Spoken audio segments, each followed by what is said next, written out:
Welcome to Between the Pylons. I'm your host, Jordan Szymanski. We're going to go over all 16 games that happened over week one. There were some bangers, there were some duds, some pretty good ones. You're going to get a mixed bag of everything on the first week. You're going to get teams that look really good that shouldn't have. You're going to get some teams that we thought were going to be really great and they looked really slow. Everything will work itself out over a couple weeks. Some injuries happened. Some news has happened since the games have ended. Tyreek Hill, he's under investigation for domestic abuse again. Not sure what's going to go on with that yet. They're still trying to get all the info on that. But he might miss some time if things go that route. Injuries, you got George Kittle out. He's put on IR, out for at least 4 weeks. Jauan Jennings for the 49ers also got hurt with a shoulder injury. He couldn't lift his shoulder after the game. Brock Purdy now has a shoulder injury and a toe injury. He's questionable for week 2. Niners are getting decimated by injuries again. Outside of that, though, there really weren't many injuries, so that's good as far as the league goes. If I'm missing any, I'm sorry. I didn't do a ton of research on the injury news this weekend. I've been super busy. But let's get into the games and break them down. Let's start with Dallas and Philadelphia. Credit to Philly for winning. However, Dallas should have won that game. CeeDee Lamb dropped 3 balls that would have continued drives and possibly scored on one of them. He cost Dallas the game. I don't care what anybody else says. CeeDee, I know he had 7 catches for 110 yards. It should have been more. And he dropped those balls. They were right in his hands. Easy catches. And he lost the game for Dallas. It's a division game you have to win. Brian Schottenheimer might be a really good coach. The game script that he put on was really good. They were able to run the ball. They were able to pass. And the defense held up really good against Philly for the most part. They held Saquon Barkley to only 68 yards. I think 60 yards on 18 carries. That's really good. He did have a touchdown, but that's what's going to happen when you get to the goal line. But they held him in check for the most part. And they held their top 2 receivers. Dallas held A.J. Brown and Devonta Smith to 4 catches, 24 yards, 0 touchdowns. You can't ask for better defense from your secondary. You just can't. Jalen Hurts, his legs is what killed the Cowboys. He was able to scramble and get outside the pocket and get some massive first downs. He scored 2 touchdowns on the ground, and he looked great. Jalen Carter, forgot about that to start off with. He got ejected from the game immediately because he spit in Dak Prescott's face or chin or neck area. So he was gone immediately, and you could see it on the defense that they missed him because the Cowboys were able to run up the middle quite a bit. You can't do that, Jalen. Can't do it. But again, Philly was bailed out by drops. They came up huge, though, with a big fumble on Miles Sanders. So welcome back to Philly, Miles. Should have held on to that ball. Hurts is a good QB. You can't say anything less than that. He's a really, really good quarterback. He's a winner. He does exactly what he needs to do to win. He's not always the flashiest as far as throwing the ball. Sometimes he doesn't have that touch on it, but he's a really good quarterback, and most teams would be lucky to have him. Why isn't Jalen Hurts looking for A.J. Brown or Devonta Smith in the pass game? I don't really understand that.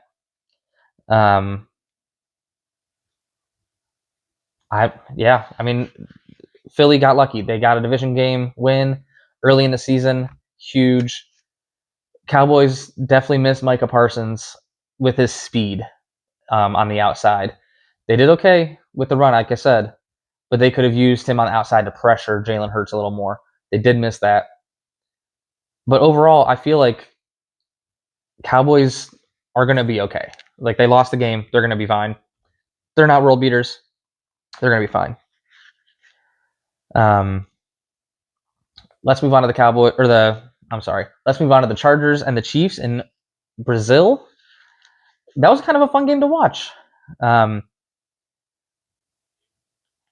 think the Chargers are going to possibly have a chance to win this division this year. I was high on the Broncos. I think I'm higher on the Chargers right now. They used Justin Herbert the way that he was used in 2021, where he passed the ball a lot, and he looked really good doing it. And something new that I feel like Herbert unlocked in this game was his ability to scramble and get out of the pocket and get the first downs with his legs. You didn't really see that much with Herbert before.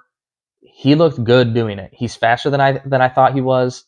He made the right decision, and he made them quick to get out of the pocket. And if he saw the opening, he took it and scrambled. So good job on him for doing that. The Chiefs are missing a wide receiver massively, a deep ball wide receiver. Not even deep ball, just a dynamic receiver. They should get Rashee Rice after 5 more weeks. Will he need time to step in? Because I can't remember if he's allowed to practice with the team or not under a suspension, but he might need a game or two to ramp up and get back to his normal self. But he will make a difference on that team. They don't really have anybody. Xavier Worthy got obliterated by Travis Kelce during a route and is going to be out for some time. I think he had a dislocated shoulder. They said he might try to wear a sling, some kind of athletic sling. He's a receiver. You need your arms. I don't know what kind of sling is going to be able to allow him to use his arm as a receiver. They need less Travis Kelce on snaps. I know he's a Hall of Fame tight end, was once upon a time amazing, really, really good, but he's older now. He looks slow. He can't break out of his routes or off his cuts as easily, as smoothly. I know he had one deep touchdown that he was just wide open for. It was just a bad read by the defense. But they need to get Noah Gray on the field more. He's more explosive than Kelce at this point. They need somebody else out there in that position. They still use Kelce. Don't bench him. Like, you still use him, but he's just not dynamic anymore. He's not the playmaker he once was. They got to get Noah Gray in there for some more snaps. The run game, Mahomes was the leading rusher for the Chiefs. That's usually not the case. I know he's a great scrambler and he can get out and make some good runs, but he's not like a running quarterback. But he had 57 rushing yards to Pacheco's 25 and Kareem Hunt's 16. Like, they need more out of their running backs, more out of their offensive line to open up those holes for the backs. And you just didn't see it. And they've always been kind of a run team, at least the past few years, and it's just not there on that night. So, I mean, it's early. It's week 1. They're going to be fine. It's the Chiefs. Mahomes is amazing. Andy Reid is amazing. Like, they're going to be fine. They just need to improve some things, get a dynamic receiver back in there. And Steve Spagnuolo is still possibly the best defensive coordinator in the league. He has such creative blitzes and creative plays to confuse the offense, and you saw that many times. However, Herbert was able to still make plays even though the plays were broken down and he had to improvise. Herbert was able to do that during this game. Herbert went 25 for 34 with 318 yards and 3 touchdowns. And the massive run to finish the game, to kill the time. Omarion Hampton looked like he's going to be good. I know his stat sheet didn't show anything great. He had, well, I didn't write down the stats for that one, but he looked good. He didn't have much in terms of rushing. I know that.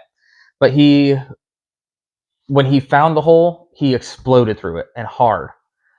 There were just some plays where it took him a minute to find the hole. He was hesitating a little too much, and the plays ended right then. The holes got swallowed up, and he had nowhere to go. But you can see it. He needs more reps. He's a rookie, first game. He's going to get there. He's going to be really solid. Quentin Johnston, hello, where you been? Are you here finally? 5 catches, 79 yards, 2 touchdowns. Not dropping the balls like he did the past couple of years.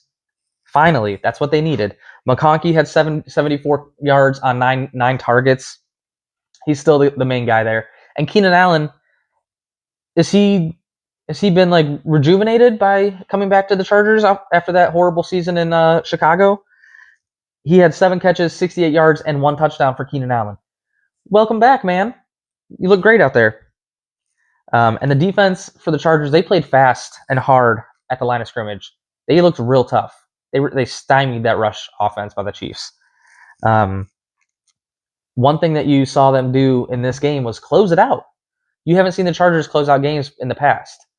Under Brandon Staley's leadership, and even last year with Jim Harbaugh, they struggled to close out some games, and they did it. They did it on a Friday night. If they can close out games like they did then, they're going to win this division, and they will make a run in the playoffs. Both teams still impressed with. We're going to go on to a low-scoring, kind of weird game to watch, but it was really entertaining. The Cincinnati Bengals at the Cleveland Browns. I don't even know what to say about it, really. Cincinnati, with all their offensive talent, was held to just 7 yards in the second half. 7. And the Browns still lost by 1. The Bengals offense really struggled. Chase Brown averaged 2 yards per carry. 2 yards per carry. 21 for 43 and a touchdown.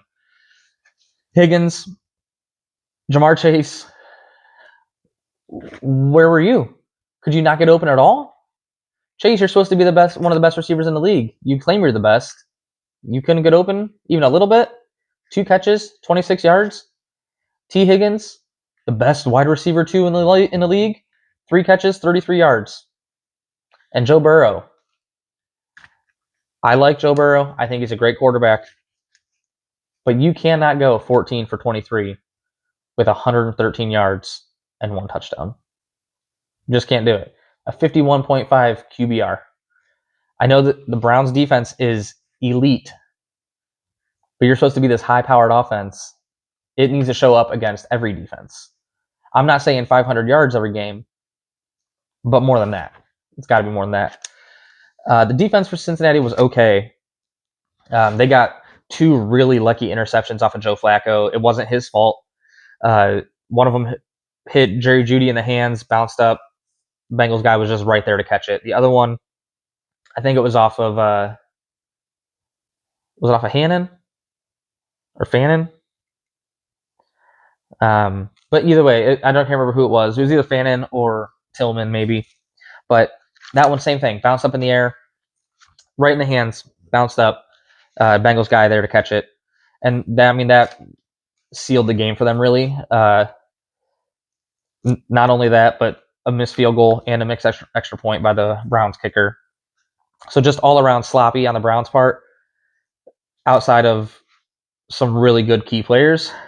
But those guys really fumbled and cost the Browns the game. Not much to say about the Bengals other than we need more. We need more offense, more defense. Trey Hendrickson did get a sack in the game.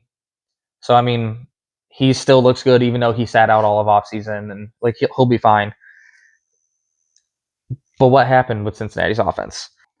The Browns, how do they break the curse? How do they break it? How do they stop losing games like this? It's wild. Joe Flacco was 31 of 45 with 290 yards, 1 touchdown, and 2 picks that were not his fault. He threw the ball right to the receiver's hands.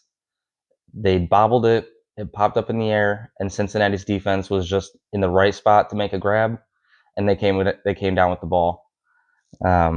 Jerry Jeudy led the league in drops last year, I think with 13, and he's already got 2 this year already. Like, that's not a good start to the season for somebody that had ball issues last year.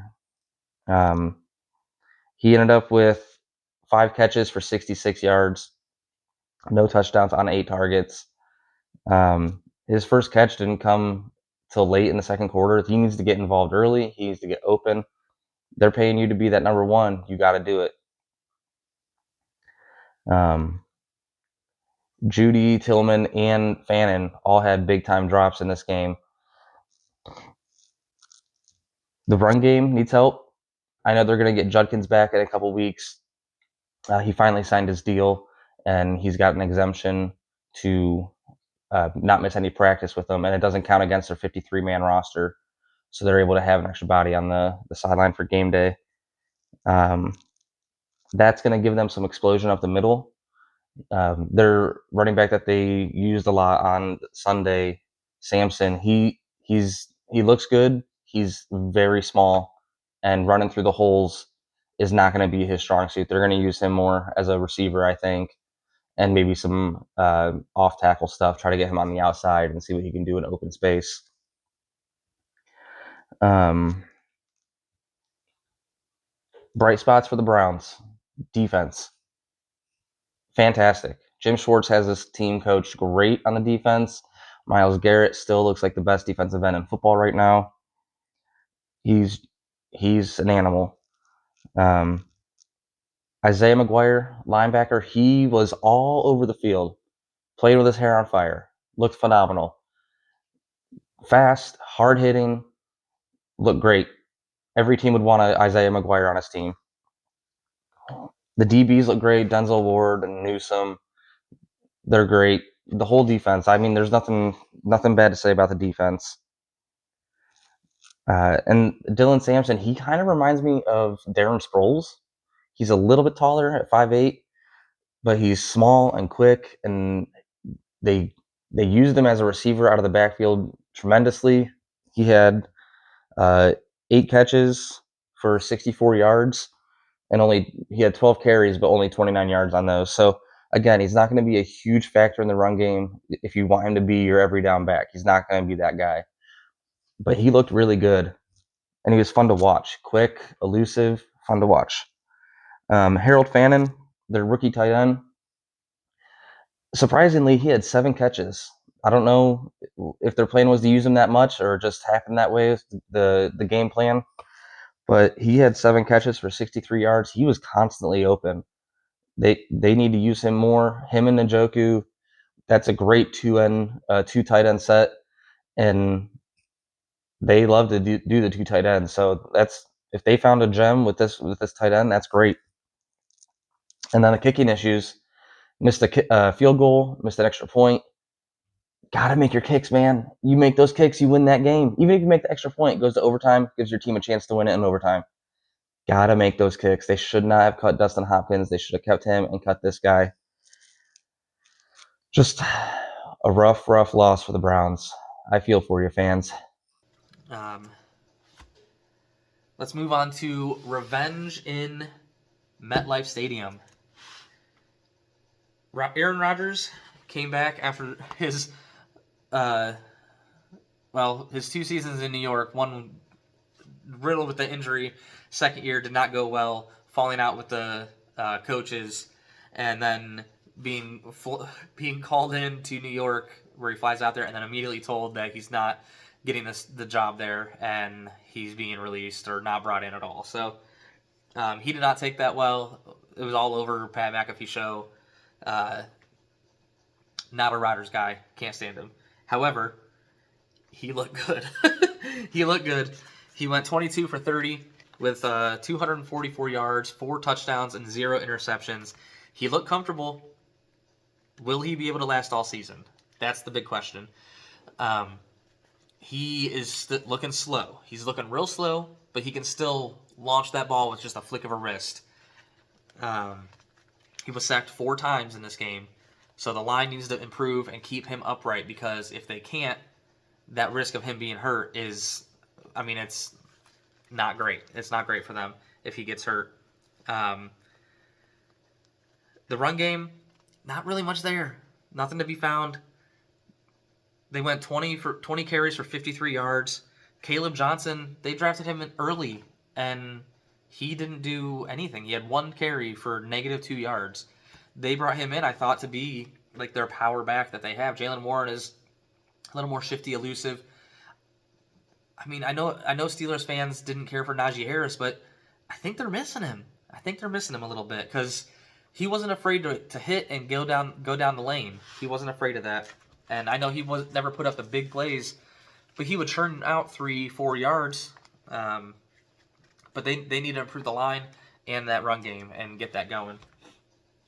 DK Metcalf, he looked explosive. He's always been fast and huge and a monster, but he does not run good routes. He's not a great route runner. He can get open down the field because he's just so fast, but if you need him to run a complex route, he's going to get bottled up.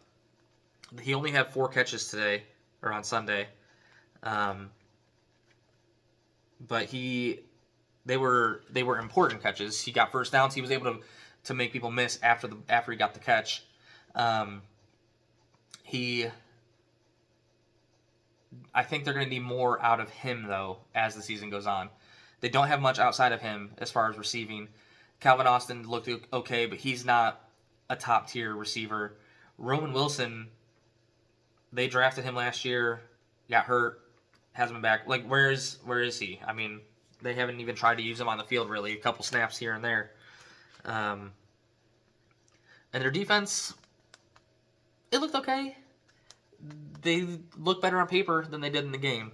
But they came up big when they needed it, huge. Jalen Ramsey had that massive hit on Garrett Wilson at the end of the game to cough up the ball on 4th down. And again, great defenses know when to step up or step up when they need to, and they certainly did that. They weren't able to stop the run game too well. I know a lot of the yards came on the one big play by Breece Hall, but still they weren't able to hold it all in check.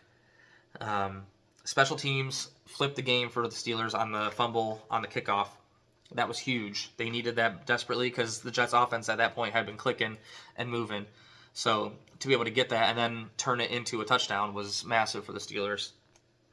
On the other side, the Jets offense was inspiring.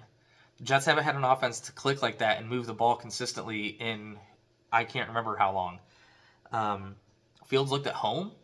They actually have weapons around him and brought in people to complement his skill set, which is something that never happened in Chicago or last year when he was in Pittsburgh. So, I mean, I'm happy for him. I like Justin Fields. I don't know why Chicago didn't build around him. He came out of college as, I believe, the most accurate QB in that class. Percentage-wise, it was like off the charts. But in this game, he went 16 for 22 with 218 yards and a touchdown and 2 rushing touchdowns. They ran the ball as an offense 39 times for 182 yards. Again, Breece Hall had that big run that put a lot of the yards in that stat sheet. But either way, they were just moving the ball pretty good on the ground. And Garrett Wilson, beautiful catch over the shoulder from Justin Fields down to like the 3-yard line. It was beautiful. Fields is accurate when he needs to be, and he's got that touch on those deep balls. That he did make a bad decision, which in his defense, Garrett Wilson should have caught it. He got blasted by Jalen Ramsey, but had Fields just run the ball for those 2 or 3 yards that he needed, he would have gotten there. There was a guy at the first down marker that he would have connected with, but Fields is a big guy. He's shifty. He could have gotten the distance for the first down. But other than that, like, I thought he played a great game. No big mistakes by him at all. Very impressed with the Jets, and honestly, I'm impressed with the Steelers too. Let's move on to kind of a stinker of a game and one that was not really entertaining to watch at all. Something that could lead to some drama in the near future here, actually. Miami versus Indianapolis.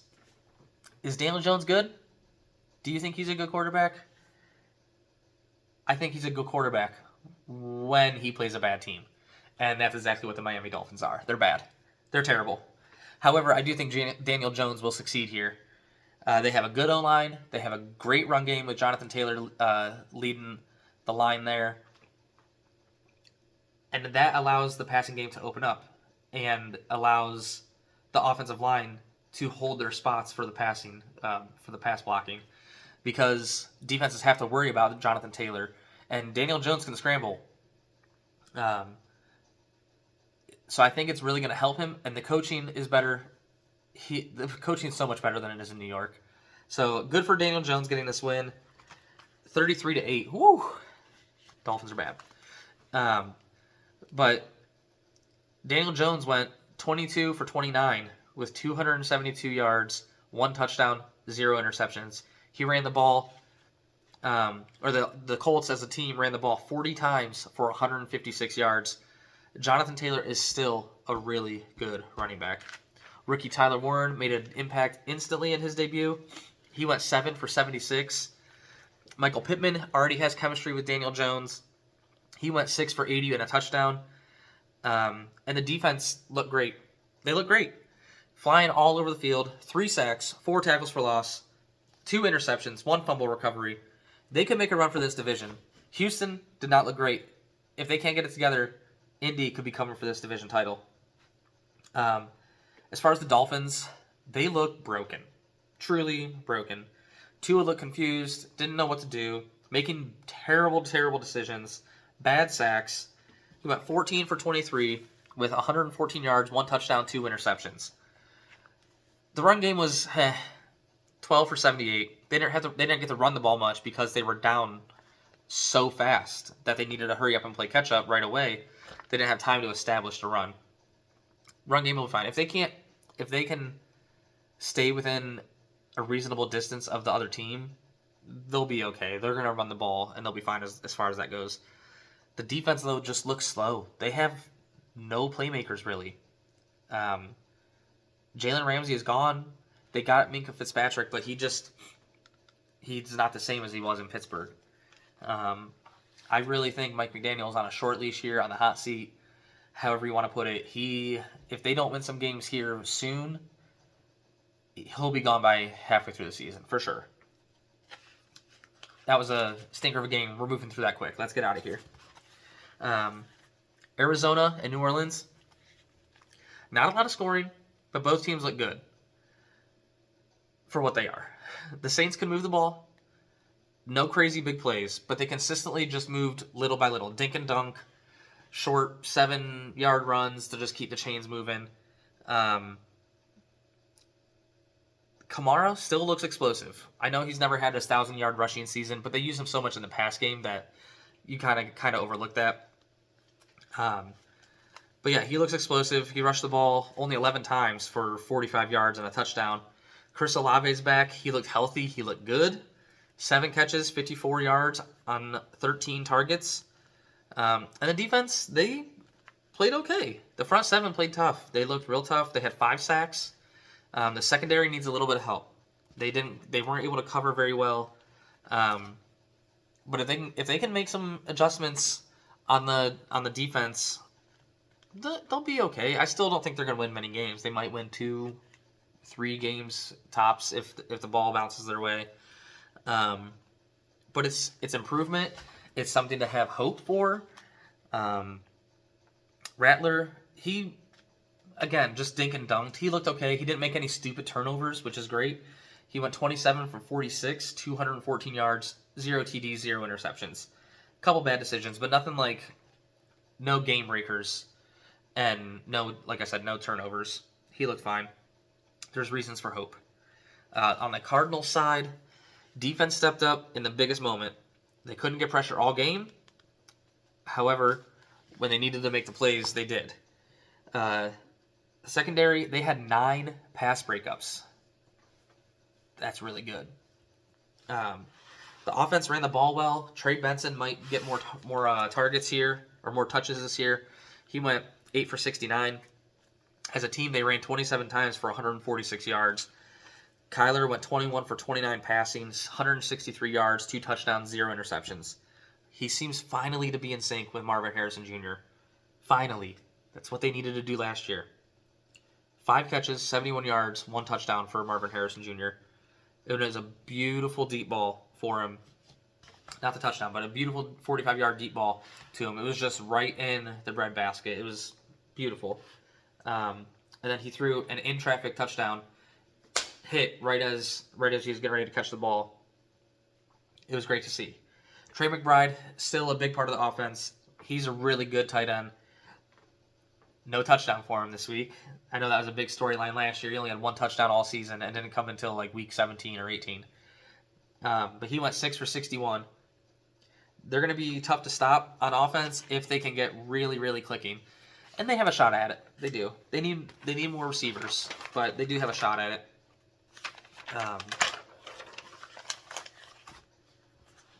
Then we got the Las Vegas Raiders at the New England Patriots.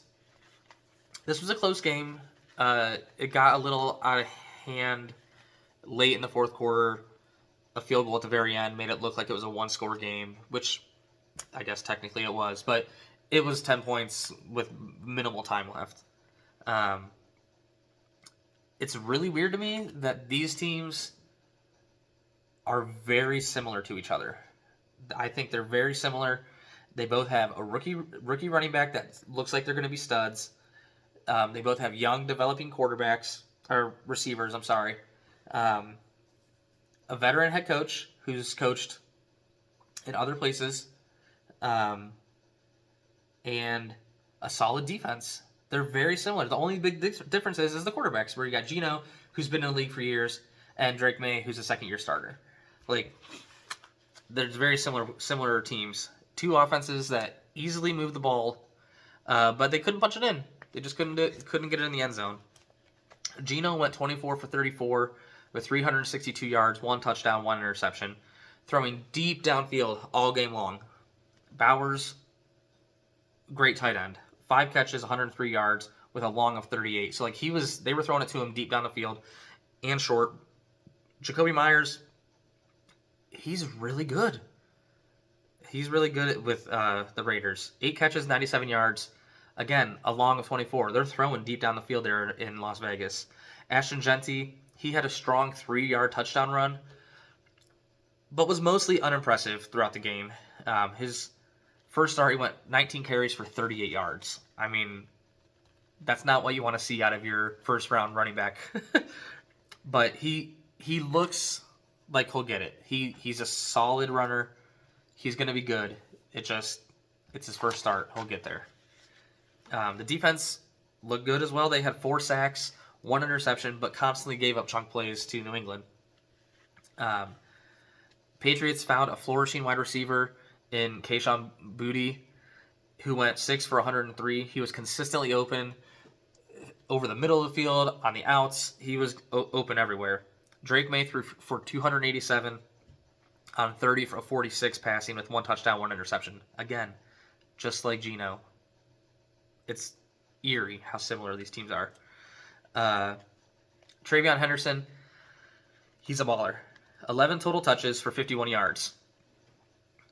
Not blowing up the stat sheet, but when you watch him play, he's so good. He makes people miss. He's not afraid to lower his shoulder pads and just hit somebody. He's going to be a beast. They need to utilize him more in the passing game, in the run game, everywhere. Defense, again, they had eerie to the Raiders. 4 sacks and an interception. Exact same. They also had 9 QB hits. Raiders prevailed. They just were the better team down the stretch of the fourth quarter. Not much to take away from it. Both solid average teams. Not going to make much of a run for anything this year, but a good start to the year for both teams. Raiders got the win. Good for them. The New York Giants and the Washington Commanders. Brian Daboll is a bad coach. Why he keeps getting chances, I don't know. The play calling in this game from Brian Daboll on the offensive side was atrocious. It was so bad. It had bad QB play, but it also had really bad coaching. They went 4 of 16 on 3rd down. Play calling hurts this offense with bad O-line play. Russell Wilson's stat line of 17 of 37 for 168, 0 touchdowns, 0 interceptions. Wasn't all his fault. There were plenty of drops in this game for the receivers. The plays drawn up to catch the ball were so many of them were behind the line of scrimmage or behind the first down sticks. And then Russell Wilson is trying to just blast these balls into the receiver's hands because the offensive line is not helping him at all. They're letting the defense in almost immediately. And Wilson, who luckily still has some wheels left, was able to scramble and get out and get some first downs with his legs. But no matter what quarterback they have in there, they're not going to be able to do much if the offensive line can't improve fast. There were 4 consecutive pass plays inside the 5-yard line for the Giants. They did not score. Why don't you try to run the ball? I don't know. I don't understand the play calling there. Malik Neighbors had 12 targets, but only 5 catches for 71 yards. And the rookie fan favorite, Cam Skattebo, was hitting hard, breaking tackles, but underwhelmed with only 2 carries for -3 yards and 2 catches for 12 yards. But he's going to give himself and somebody else a concussion with how hard he hits. The defense for the Giants, they got pressure, but they couldn't finish the drives. They couldn't get Washington's offense off the field. Daboll is also, just like Mike McDaniel, he's on the hot seat early this year too, I think. If they don't win 2 of their next 5 games, he's gone before the season's over for sure. Jackson Dart might be getting a start here sooner rather than later. Washington, 220 rushing yards on the day, 6.9 yards per carry. Unbelievable. Ja'Cory Krosky-Merritt, rookie 7th-round pick, got 10 carries for 82 yards and a touchdown. 42 was on 1 carry, so 9 for 40 is still really good, though. That's over 4 yards a carry. Jaden Daniels went 11 for 68 on the ground. Debo, 119 and a touchdown. Debo also went 7 catches, 77 yards. So he was a playmaker for them, and they needed him because McLaurin only had 2 catches for 27 yards. Is Debo back to his, his all-star year? No. You can't expect this out of him every game.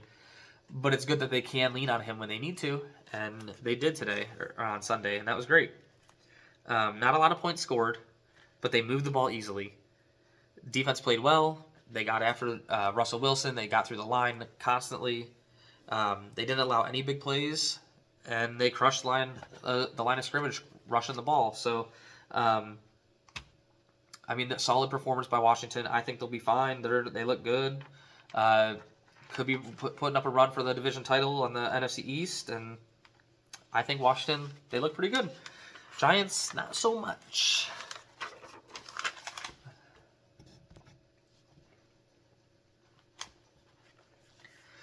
Carolina versus Jacksonville. Bryce Young looks like he regressed a little bit. If you don't watch the game and you just see the box score, looks like Bryce Young regresses back to his early 2024 form. Not good.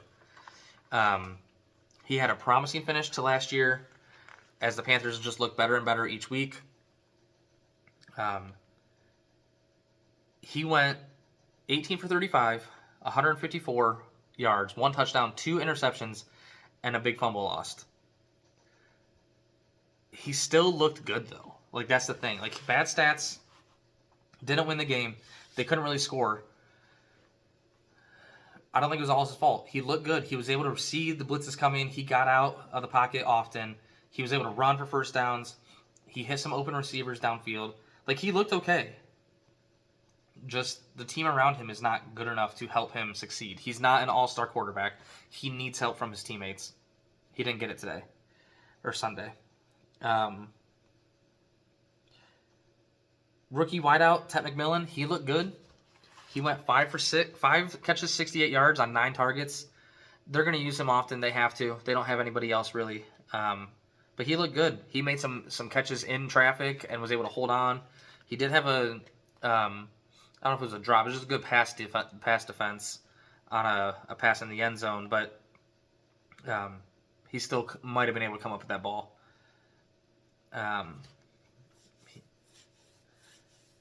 Let's see.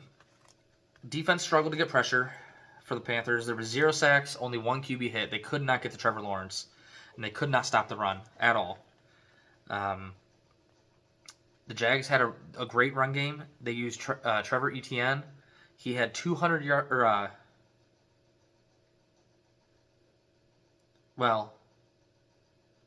They had 200 yards on 32 carries. Etienne had 16 for 143. He looked like his former self in 2022, 2023, and not last year. But he looked great in this game. T-Law looked okay. 19 for 31, 178 yards, 1 touchdown, 1 interception. And the pick was just a great defended play. J.C. Horn just up, one-handed it, fingertips, brought it down. It was a beautiful interception. Really out of reach for most corners, and J.C. Horn just got there. It was awesome. The O-line was impressive for the Jags. Again, the run game was huge. They allowed no sacks. Like, they were on target today. Liam Cohen seems to be coaching it the right way. He knows what he's doing. I would love to see more points. I would love to see them get Brian Thomas Jr. in the mix some more. He had a 9-yard rush for a touchdown and 1 catch for 11 yards. Like, great that he got the touchdown on the run, but they need to get him the ball through the air. There's not much else to that game. It was kind of boring game to watch, but you could see the hope for both teams. Again, Carolina, it's not going to be a year for them to do anything of significance. Just get Bryce Young better, add more pieces around him in the offseason, and they could be something eventually. The Jags, though, they look good. Love to see more. Again, with the pass game.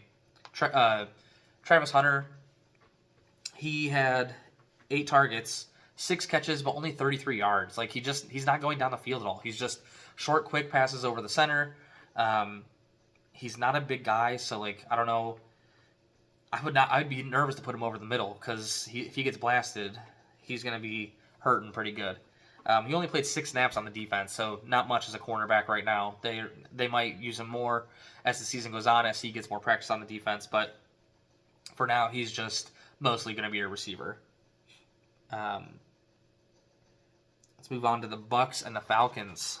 This is a fun game to watch.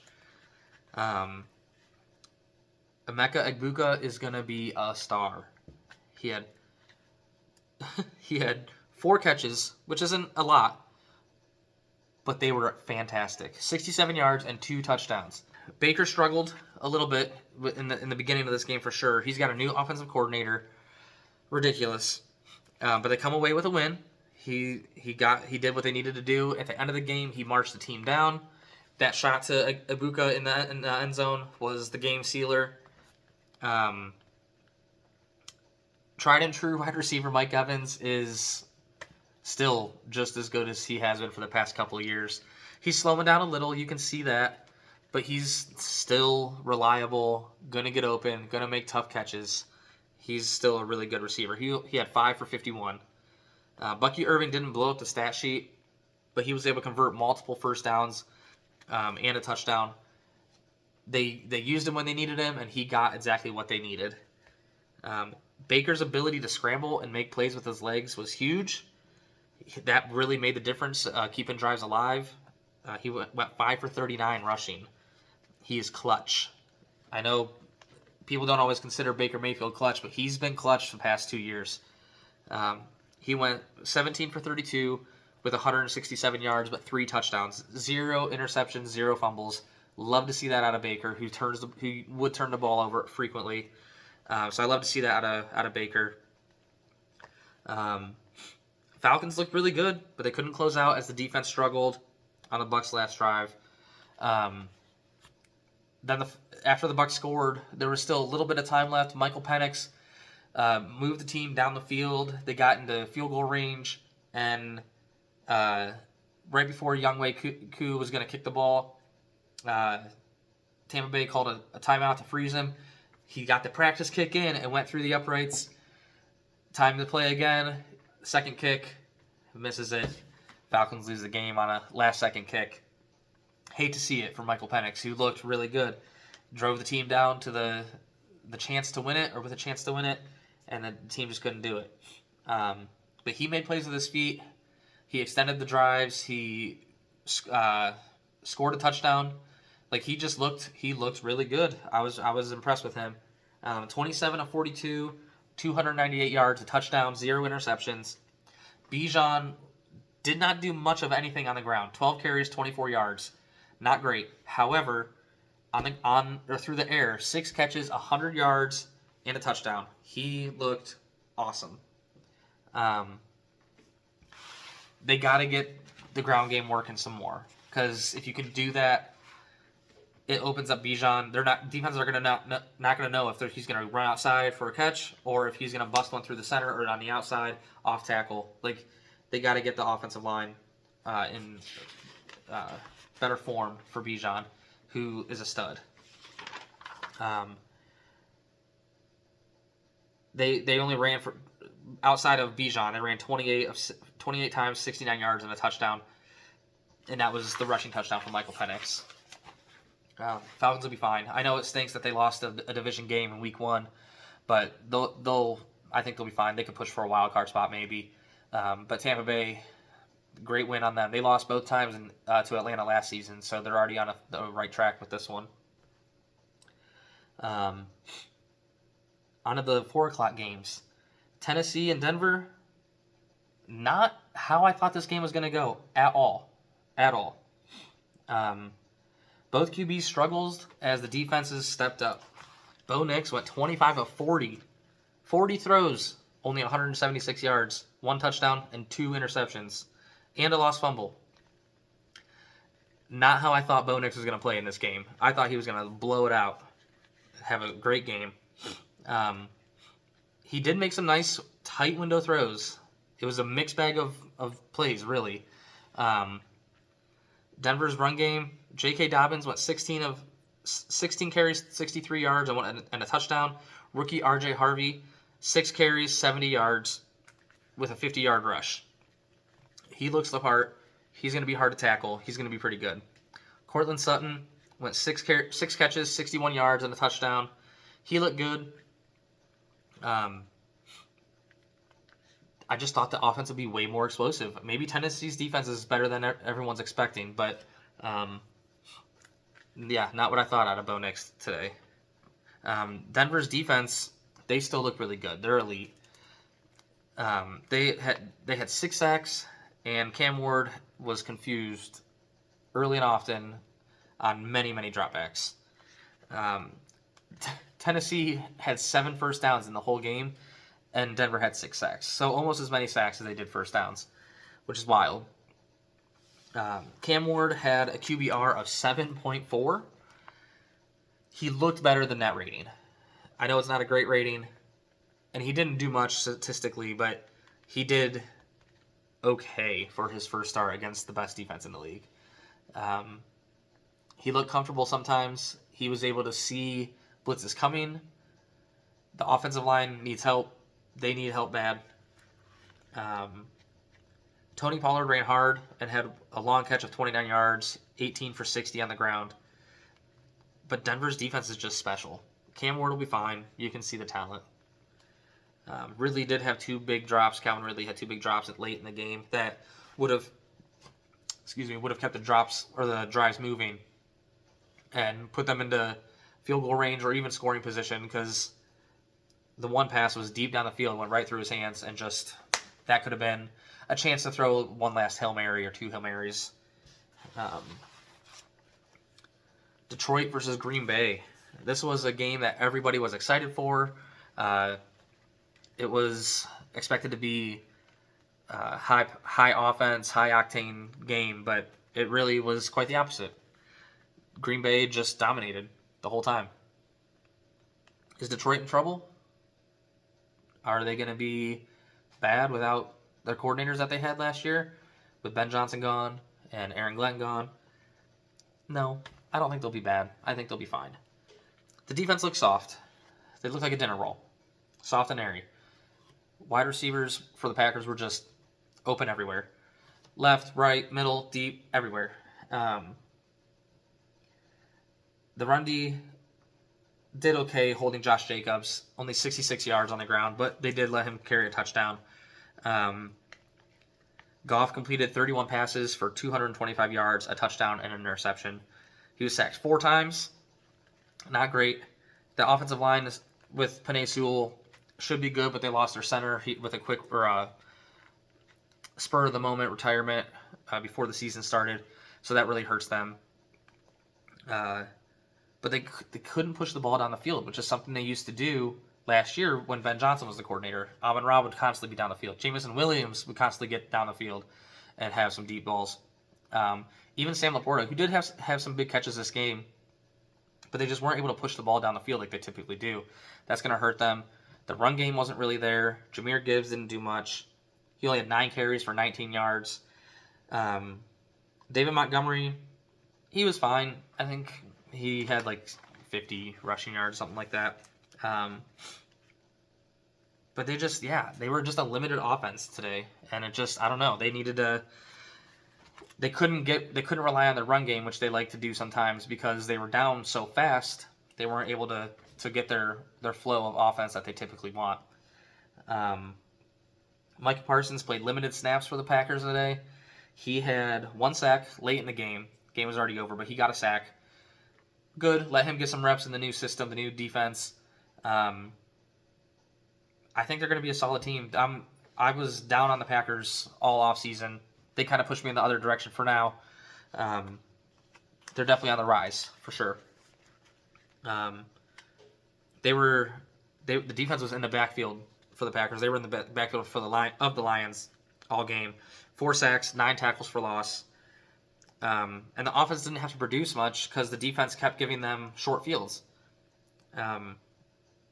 Love threw for 16 to 22 with only 188 passing yards and 2 touchdowns. And the most catches that a wide receiver for the Packers had was 3. And then the rookie receiver Matthew Golden only had 2 catches for 16 yards. I thought he was going to be used way more, even in his first start. I thought he was going to be used way more. A lot of deep routes run in the game by all the receivers. Constantly. Didn't know which receiver was going to go deep, which one was going to go shallow. It was really nice to see, because then it confuses the defense. And if they can continue to do that and get good production out of all the receivers, even if all the receivers get 2 to 3 catches a game, if you're throwing at 9 different targets and they each have 2 to 3, that's going to confuse the whole defense, because really, who are you looking at? You can't focus on just one, because then the other guy's going to be wide open. So, good job by the Packers. I'm impressed with their game. I like that a lot. An ugly, hard-fought division win. Gotta love it. Purdy tried to do too much as his weapons were depleted throughout the game, but he came up big and somewhat lucky to close out the game, which is something the 49ers couldn't do last year. They couldn't close out games. They couldn't come back in the fourth quarter. They just, whatever it was, they couldn't do it. This year so far, they were able to close out a game, which is great to see. Ricky Pearsall and CMC, huge offensive weapons for them. They're going to be great throughout the year as long as CMC can stay healthy. Pearsall ended the day with 4 catches, 108 yards, and no touchdowns on 7 targets, though. CMC had 22 rushes for 69 yards. Not great, yards per carry, but the plays that he did make were huge. But he also had 9 catches for 73 receiving yards. He was just all over the field. He's their best weapon on offense right now. George Kittle, he started the game hot on the first drive, 4 catches, 25 yards, and a touchdown. He got hurt, did something with his hamstring. He's been put on IR. He was going to miss at least the next 4 weeks. Juwan Jennings got hurt throughout the game. Couldn't lift his shoulder after the game. Purdy ended up on the injury report too with a toe injury and a shoulder injury. So just a gritty, gutsy win by the 49ers. Defense is super young, but Robert Saleh has it coached really well. They held the Seahawks to 234 yards, which is great. The Sam Darnold only had 150 yards passing. He had 98, I think, going into the last drive. So they bottled up the defense pretty well. Seattle, really their only weapon was Jackson Smith-Njigba. He's a great receiver. He looked really good. He was getting open. They schemed him open. Um, he's just fast. He's fast. Charbonnet and Kenneth Walker did not do much on the ground. They were bottled up really well. Charbonnet did have a touchdown. He only had 47 yards, but that touchdown, it got them on the board, and that was the only touchdown of the day. They just don't have a star. Seattle doesn't have a star. I don't know. Maybe it'll be different next week. They'll get the run game going. They could have some success there. Darnold didn't look super comfortable. I don't know if that was just the defense was getting to him or if it's the new system, if he's just not there yet. Maybe Kevin O'Connell in Minnesota is just that good of a coach that he was able to coach Sam Darnold to be the 35 touchdown quarterback that he was last year. This game was really just about time and possession. Niners held the ball for 38 minutes. The Seahawks only had 22. Like, it was just so lopsided. If you saw the box score, you would have been like, man, the 49ers blew out the Seahawks, but it wasn't the case. Jake Moody missed 2 field goals for the Niners. One was blocked. One was just so off target. During the recording of this, I saw that he had been cut by the 49ers, so hopefully that'll fix some of their special teams issues. It's been bad. The Texans and the Rams. Matt Stafford reached a huge milestone career. Only 10 quarterbacks now have ever achieved this. 60,000 passing yards. Congratulations, Matt Stafford. One of the toughest quarterbacks I've ever seen play the game. He went 21 for 29 with 245 passing yards, 1 touchdown, 0 interceptions. They leaned on Puka Nacua often. 10 catches, 130 yards. He's so good. Kyren Williams had 18 rushes, 66 yards, and a touchdown. He made plays when they needed him to, though. If they needed to get the first down, he was getting it. He was churning those legs. He was getting that first down. The defense had 3 sacks, 4 passes deflected, 7 QB hits. Houston's offense should be good. It should be better than it is. I don't know what the issue is. I don't know if it's coaching. I don't know if it's just offensive line play. Maybe CJ Stroud isn't as good as everyone thought he was after his rookie year. I don't know what it is, but it should be better on paper. Like, on paper, it's better than what you see in the game. Nico Collins was nowhere to be found. 3 catches, 25 yards. What happened? Backup tight end Cade Stover had the most catches in the game with 4, and rookie Jaden Higgins led the team in yards with 32 on only 3 catches. They need a playmaker to step up big time. Huge. Nick Chubb looked more like himself, but he's still getting back into the rhythm of things, I think. A new team, new system. 13 carries, 60 yards. So, still producing. The defense did okay. They also got 3 sacks, 7 QB hits. But both teams they need more if they want to do anything as far as playoffs are related or anything like that. They need to do more to get improved in their season. And then we got Game of the Year. Game of the Year, it's week 1. Couldn't have asked for a better Sunday Night Football game. The game schedulers, I don't like big games like this early in the season, especially week 1. Like, teams are just figuring out who they are and everything. But my goodness, what a game to watch. This needs to be the AFC title game. If it's not, I'm not watching. That means somebody got hurt. Somebody's star quarterback got hurt if this is not the AFC title game. Baltimore looked prime. They looked prime to win a massive game in Baltimore, or in Buffalo. But Josh Allen said no thank you, and the offense had enough firepower to put points on the board. Allen went 33 of 46, 394 passing yards, 2 passing touchdowns, 0 interceptions, added 30 yards on the ground and 2 touchdowns on the ground. It's hard to say he's not the best quarterback in the league right now. Lamar Jackson's right up there too. He looked great as well. But Josh Allen just puts that team on his back and does it time and time again.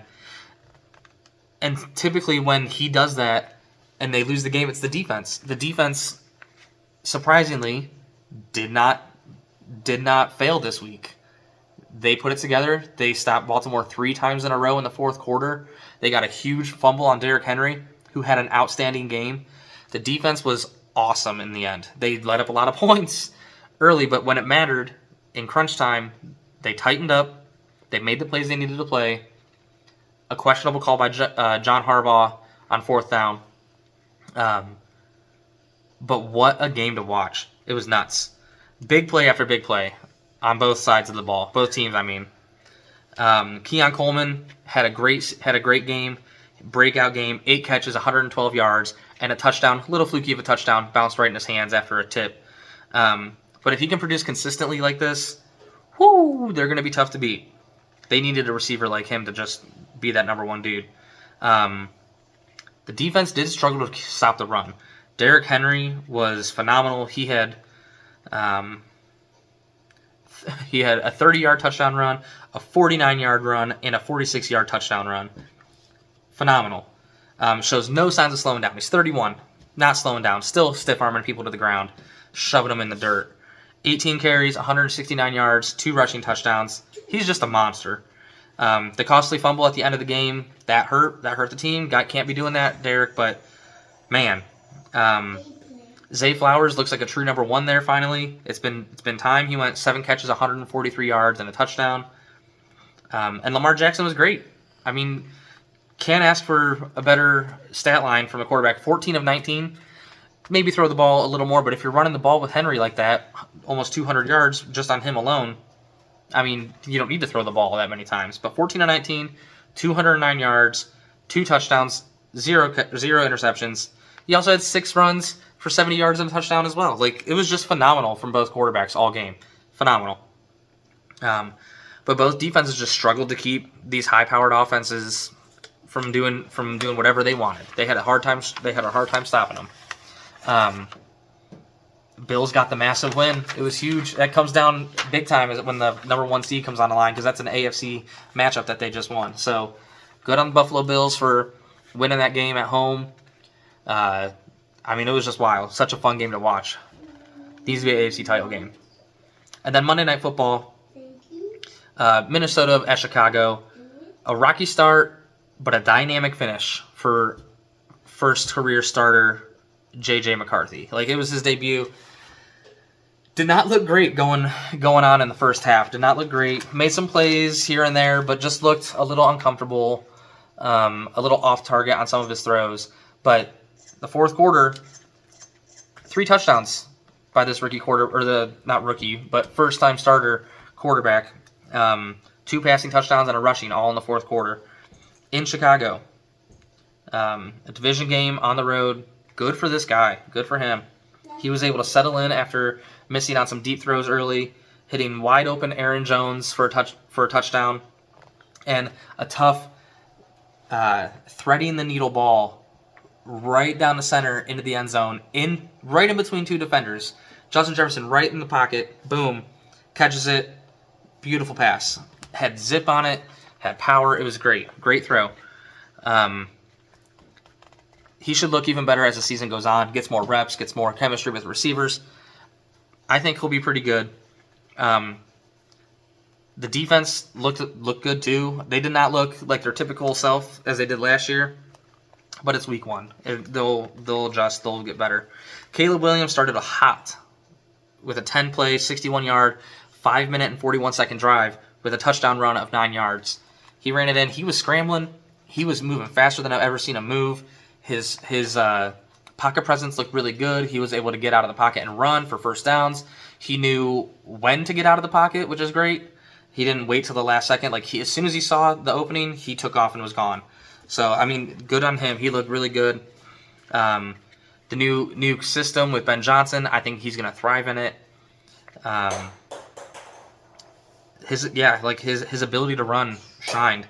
Loveland only had 2. His rookie tight end Loveland only had 2 catches for 12 yards, and rookie receiver that they drafted early, Luther Burden, had 1 catch for -3 yards. So they need more out of their young playmakers. What cost them this game, at least from going into overtime, was Cairo Santos went 1 for 2 on field goals.